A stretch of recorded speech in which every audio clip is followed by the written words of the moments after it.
Tem um historiador chamado Sheldon Cheney, que ele diz assim: o teatro nasceu no instante em que alguém contou uma história. Então ele imagina um grupo de primatas, um grupo de caçadores que foram à luta para conseguir, foram à caça para conseguir comer e mataram um leão. Então eles voltam e estão contentes, satisfeitos porque eles mataram o leão. Mas há um momento em que um deles, um rapaz mais entusiasmado, provavelmente mais jovem, que foi quem matou o leão, então ele diz: mas vocês viram? Então ele levanta e ele começa a representar. Vocês viram? O leão vinha vindo assim, todo mundo ficou apavorado, tá vendo? Todo mundo pegou o tacape, todo mundo se afastou, mas eu tive coragem, eu fiquei na frente dele, na hora que ele veio, dele aquela cacetada. E aí o teatro nasceu. Porque ele contou, ele representou. No momento em que eu compreendi na minha vida que o que eu queria fazer era isso, eu entendi que talvez o que eu quisesse fazer era manter um diálogo com os meus semelhantes. Não sou um diretor que se filiou a um único estilo e procurou estabelecer uma única estética, mas sim dirigir todo tipo de teatro. Teatro clássico, teatro de vanguarda, teatro moderno, teatro brasileiro, teatro estrangeiro, teatro musical, tragédias, farsas, e sempre eu tive essa preocupação de comunicação. Quis fazer teatro, não sabia como começar. Então fui à Biblioteca Municipal de São Paulo, que permanece ali no mesmo local, na Rua Consolação, e comecei a ler. Ler peças, ler teorias, ler ensaios, ler história do teatro. E aí fui dirigir uma peça de amadores, depois dirigi uma peça no teatro universitário, e até que comecei a minha carreira profissional. E me lembro que sempre eu me preocupava com a participação do público. Nunca me filiei a nenhuma escola. O Miruel disse que eu nunca estudei. Eu não disse isso. Não, é o melhor, que eu nunca fiz um curso, e é verdade. Eu não fui aluno da Escola da Armada, estudei muito, mas como autodidata, né? De modo, como diz o Milor Fernandes, eu não devo a ninguém a minha ignorância. Eu nunca considerei que um espetáculo, qualquer que seja ele, que vá mal de público, a culpa esteja na plateia. Ou porque a plateia seja ignorante, ou porque a plateia não esteja à altura do que está acontecendo no palco. Isso não existe. A culpa está sempre no palco. Ou porque a peça é confusa, ou porque a direção é ineficaz, ou porque os atores são insuficientes. O público vai ao teatro de coração aberto. Se ele gosta, ele gosta. Se ele não gosta, ele não gosta. Os deuses do teatro foram gentis comigo, e muitos dos espetáculos que eu fiz, a grande maioria, foi um grande êxito de público. Procurei, e sempre fiz questão de ser também, tecnicamente, um diretor consequente. Até porque o nível de fluência de comunicação do palco com a plateia não pode ser interrompido por coisas inesperadas e indesejáveis, como efeitos de luz errados, efeitos de cenografia errados, efeitos de contra-regra errados. Essas coisas todas diminuem a relação de comunicação entre o palco e a plateia. Mas eu acho que tudo isso tem que ser colocado, cenários, figurinos, contra-regra, iluminação, devem ser perfeitos. A concatenação desses elementos deve ser perfeita, porque inclusive é a função precípua do diretor. Se você assiste um espetáculo em que o cenário entra errado, que o figurino está rasgado, que a luz pifou, vocês vão, o que é que o diretor está fazendo? É de que todo o aparato do teatro deve ser colocado em volta e a favor do ator, que é a pessoa que diz o texto do autor, que o diretor escolheu porque acreditou que tinha categoria e está querendo transmitir para o público. Há diretores que utilizam a técnica, inclusive, de serem bruscos e grosseiros com os atores, achando até que isso é uma maneira correta de fazer. E são distantes. Eu não acho que isso seja correto. Eu, no começo da minha carreira, eu era muito agressivo com os atores. Mas eu era agressivo porque eu era muito jovem. Eu tinha 24 anos de idade e já era o diretor, já tinha ido levar uma peça a Paris, onde a gente tinha ganho um prêmio Chimba. O Guarnieri ganhou um prêmio, melhor obra popular. Eu, com 25 anos, eu era o diretor-geral do TBC. Então era muito difícil eu me impor diante de grandes nomes, grandes astros e estrelas do teatro brasileiro. Às vezes, então, eu era agressivo por pura insegurança, né? Com o tempo você vai ouvindo mais e a participação dos atores vai ficando cada vez maior. Ao ponto que você chega ao ponto ideal, talvez seja apenas de uma condução dos personagens, mas que os personagens nasçam da própria intuição, da própria inteligência e principalmente do próprio talento dos atores. A melhor maneira de se fazer um personagem é conversando sobre ele.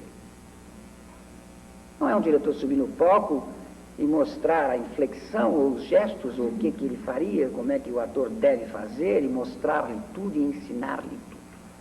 Até porque o ator, sendo um ser humano que tem uma capacidade de mimese maior do que a dos seres humanos normais, a tendência que ele tem, quando o diretor age assim, é copiar o diretor. Para mim, é a maior alegria quando se tem um ator com o qual se possa conversar em profundidade o personagem que ele está fazendo.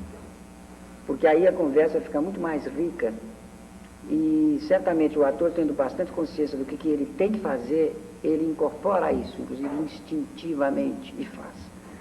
Agora, há atores extraordinários que não têm essa capacidade de verbalização e não têm essa capacidade de conceituar as coisas, né? Um artista é formado de um conhecimento intuitivo e de um conhecimento conceitual. Alguns têm um conhecimento intuitivo muito mais avançado do que o conhecimento conceitual. Eu conheço vários atores e várias atrizes assim. A dramaturgia mundial, ela tem que ser colocada a serviço das aspirações e dos desejos do público na época e na sociedade em que eles vivem. De modo que fazer adaptações de uma peça de Shakespeare para colocá-las ao alcance das preocupações estéticas e sociais, e políticas, e filosóficas, e morais, e artísticas de uma plateia contemporânea, não apenas é correto, como é desejável. Fazer as adaptações necessárias diante de uma obra, de um grande clássico, para que essa obra transite com mais facilidade para o público ao qual se dirige, é não apenas necessário como uma obra de inteligência, porque senão um clássico ficaria intocável. Carmen com filtro para uma plateia de uma tribo Zulu, haverá uma certa perplexidade, né? Mas há uma certa perplexidade mesmo aqui, de maneira que eu acho que, quer dizer, cada manifestação estética ou cultural, ela se dirige a um determinado receptor estético ou cultural, né? Você faz um tipo de teatro para um tipo de plateia. Não tenho a menor dúvida de que o teatro é também uma coisa profundamente democrática. Sendo muito grande, sendo uma grande e generosa mãe, ela recebe as tendências variadas de todos os seus filhos. Sendo sábio, o teatro não escolhe tendência nenhuma. Sendo inteligente, o teatro aceita que todo tipo de experiência seja feito. Sendo experiente, o teatro sabe que as experiências serão filtradas e que, como no verso de Carlos Drummond de Andrade, de tudo fica um pouco, mesmo aquela experiência que aparentemente não tem valor nenhum, ela frutificará. Eu não sei dirigir uma peça que eu não goste. Eu sei quando eu gosto no momento que eu leio a peça. Se eu leio a peça, no momento que eu leio, o espetáculo começa a nascer em mim, eu já imagino aonde que aquele ator que está dizendo aquela frase vai estar em tal lugar, em que ambiente que ele está. Se a peça visualmente entra em mim, então é porque eu quero dirigi-la. Este famoso relacionamento do ator e do diretor, ele é muito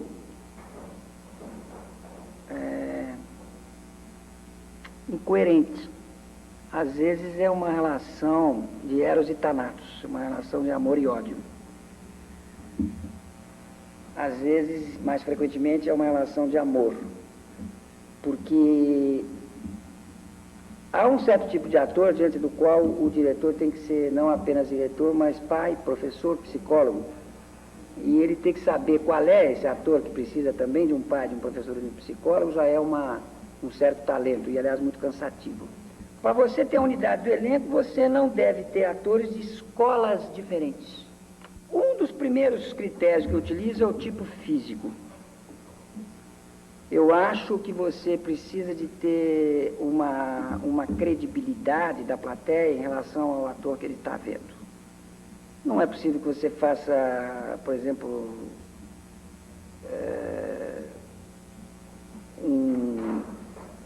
que o espectador passe a peça inteira discordando daquele ator que está colocado no palco. Eu tenho que confessar a você que eu gosto muito mais de trabalhar com atores mais experientes. Agora, eu tenho trabalhado com atores principiantes a minha vida inteira. O ator, quando ele é muito principiante, ele não sabe nem se ele quer ser um ator. A maioria fica no caminho. Então, ele é um processo de... No teatro profissional, ele é um processo de tentativa e de erro, né? É bom trabalhar com atores principiantes quando todos são atores principiantes, quando todos estão fazendo um tipo de projeto. Estão fazendo uma peça, ou na faculdade, ou na escola, ou no seu grupo amador de bar, então são todos principiantes. Agora, a junção de principiantes com atores altamente experimentados é uma outra coisa. Eu comecei a dizer no meio da nossa conversa que eu achava que o teatro era imperecível e jamais iria morrer. Não vai ser liquidado pela televisão, por exemplo, jamais. Pelo contrário. Por quê? Porque ele é ao vivo. E ele é um acontecimento social. Há pessoas que se unem numa sala, que se reúnem, que saem dos diversos pontos de uma cidade. Quando a gente vê um espetáculo de sucesso, aí é que a gente vê o que é bonito, como é bonito o teatro. Então você se planta num teatro no centro da cidade, e de repente começam a chegar aquelas pessoas, umas vêm da Zona Norte, outras vêm da Zona Sul, outras vêm da Zona Leste, outras vêm da Zona Oeste, umas vêm de automóvel, outras vêm de táxi, outras vêm a pé, outras vêm de ônibus, de repente vão chegando e vão lotando aquele teatro. Quando o teatro é grande, de 1.200 lugares, então é uma beleza, porque você vê a força que o teatro tem, a força catalisadora do teatro. E é isso que faz o teatro a mais viva de todas as artes. É isso que faz o teatro imperecível. É isso que faz com que todos nós que fazemos teatro possamos garantir de que o teatro não morrerá jamais. Porque ela é a única arte cuja invenção, disposição e elocução, ela é a única arte cuja apresentação e final dela mesma é feita diante dos olhos do público. Nesse momento mágico em que o pano se abre e que o espetáculo começa. Enfim, o que eu queria dizer é que eu fiz 28 anos de carreira, 80 espetáculos ou mais, com a tentativa de fazer do teatro um diálogo vivo e inteligente entre o que está acontecendo no palco e o que está acontecendo nos corações e nas mentes das plateias.